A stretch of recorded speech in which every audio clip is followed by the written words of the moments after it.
Es un manga escrito por Takumi Fukui y Shinji Umemura e ilustrado por Chika Aji.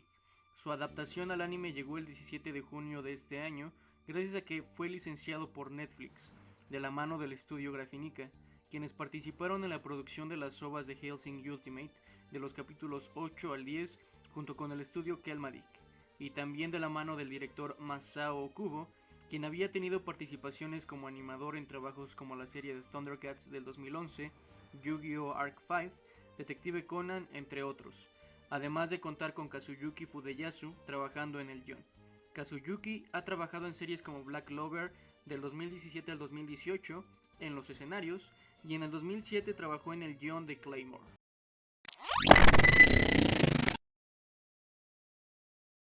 El anime comienza mostrándonos de qué va a tratar la historia, de una forma bastante rápida.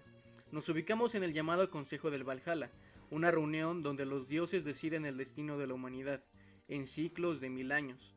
De manera histórica, los dioses deciden por unanimidad el acabar con la raza humana debido a que están cansados de guiarla sin encontrar éxito alguno.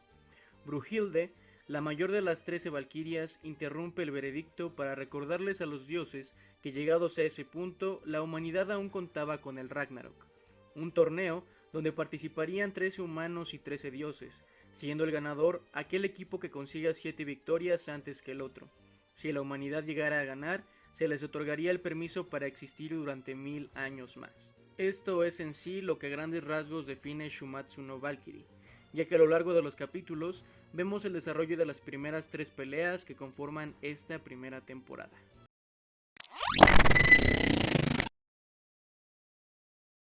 Cuanto has visto o sabes de Shumatsu no Valkyrie es algo que desconozco y depende enteramente de ti. En lo particular comencé a saber de su existencia por diversos comentarios en redes sociales, que solían alabar la historia del manga y que específicamente hablaban de la pelea entre Zeus y Adán. Debo confesar que soy una persona que gusta spoilearse casi de cualquier cosa que llegue a llamar mi atención, o a gustarme, así que ya sabía el resultado de la pelea mucho antes de que se diera el salto a la animación. Por una razón u otra no he llegado a leer el manga hasta este momento, pero claro que ya esperaba que llegara su adaptación correspondiente. Y por supuesto que siendo un manga de peleas esperaba algo con una calidad enorme.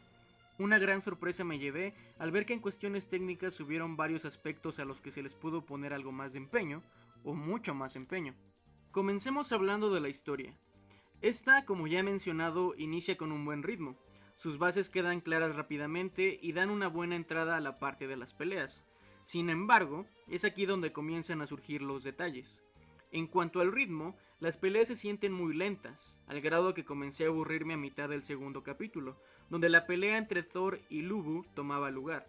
Esto se debe a algo muy sencillo, la cantidad de ataques de los personajes y el número de veces que la pelea se deja de lado para dar explicaciones o dar entrada a flashback de los personajes.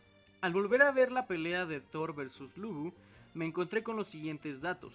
En el primer capítulo solo hay un ataque, cosa aceptable pues estaba a punto de concluir. En el segundo capítulo, 3 ataques fueron realizados para ser sucedidos por un flashback de Thor. Posteriormente se lanzaron 2 ataques más para dar pie al flashback de Lubu. Finalmente, 2 ataques más tuvieron lugar. Uno de ellos fue fuera de cámara para terminar el capítulo con un flashback de la Valquiria Mayor, dándonos un total de 7 ataques en el capítulo. En el tercer capítulo la cosa va de mal en peor, pues de entrada comenzamos con el flashback que inició el capítulo anterior, que a su vez nos da una explicación acerca de las armas de Thor. Un ataque más es realizado y posteriormente tenemos que comernos una explicación de los guantes de Thor, y otra más que nos vuelve a hablar de la transformación de las valquirias en armas. 3 ataques más son lanzados, 2 en forma de haces de luz que son esquivados por Thor, y uno más que logra herir el cuerpo de este último. Thor lanza su martillo y se nos explica algo de Mjolnir, quedándonos con un capítulo de 5 ataques. En el cuarto capítulo, y último de la pelea, si pensaban que esto mejoraría, estaban equivocados. El ataque final del capítulo anterior al fin culmina en este, y desde este momento 6 minutos se emplean en la reincorporación de uno de los combatientes. Se nos muestra un flashback, se realiza únicamente una, y ojo, una preparación de ataque, la cual da paso a un nuevo flashback para posteriormente realizarse 2 ataques más que darían fin al combate. Siendo así, un capítulo que contó con 3 y solamente 3 ataques. Todo esto nos deja bien claro el panorama para el siguiente tema, que si has visto uno u otro comentario acerca de la serie, sabrás que tuvo bastante atención y generó bastante controversia. Así es, estoy hablando de la...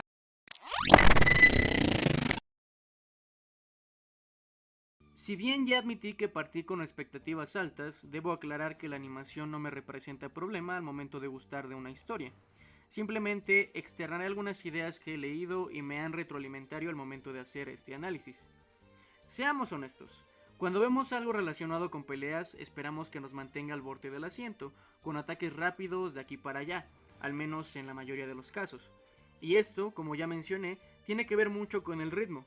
Si bien no niego que los flashbacks son molestos, en su mayoría son útiles para entender a los personajes, por lo que de tener que dejarlos en los momentos en los que se colocaron al final, esperaría o desearía que la pelea fuera mucho más rápida entre cada interrupción, un mayor número de golpes, un mayor número de movimientos a lo largo del coliseo, o incluso más interacción entre los peleadores sin recurrir al narrador.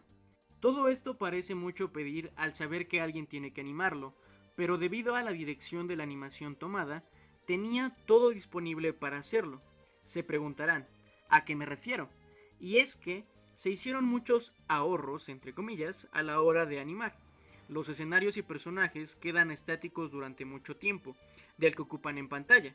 Solamente se les da un movimiento de transición mientras están presentes. Inclusive algunos personajes llegan a hablar sin mover los labios en distintos momentos. Y de los contados ataques lanzados, algunos son representados en forma de haces de luz o ni siquiera están en pantalla. El caso más evidente de esto es la pelea insignia, tanto del anime como del manga hasta el momento. No digo que sea la mejor, pero sí que sea la más popular. En la pelea de Zeus contra Dan, la animación de los golpes llegó a ser tan nula que podríamos comparar a esos momentos con estar viendo el manga a color, siendo incluso inferior al no tener completo el detalle necesario para dar la sensación de los impactos. Usualmente todas estas deficiencias son sacrificios que los estudios realizan con el objetivo de dar la mejor calidad disponible a las peleas, meta a la que claramente no se quería llegar dentro de la producción de Shumatsu no Valkyrie, lo cual ciertamente es una pena, mucho más si tomamos en cuenta a la gente detrás de su creación, quienes han trabajado en muy buenos proyectos. Pero bueno, dejando de lado todo lo anterior, Record of Ragnarok me parece bastante entretenido y me hizo terminar su primera temporada de una sentada. Espero que la historia deje de lado algunos recursos recurrentes, como la victoria del peleador que comienza teniendo problemas, y que mejoren los aspectos que ya he mencionado, como lo son su animación y su ritmo. Sin más, les recomiendo que lo vean y saquen conclusiones por su cuenta, mientras yo me abalanzo peligrosamente hacia el manga. Nos vemos.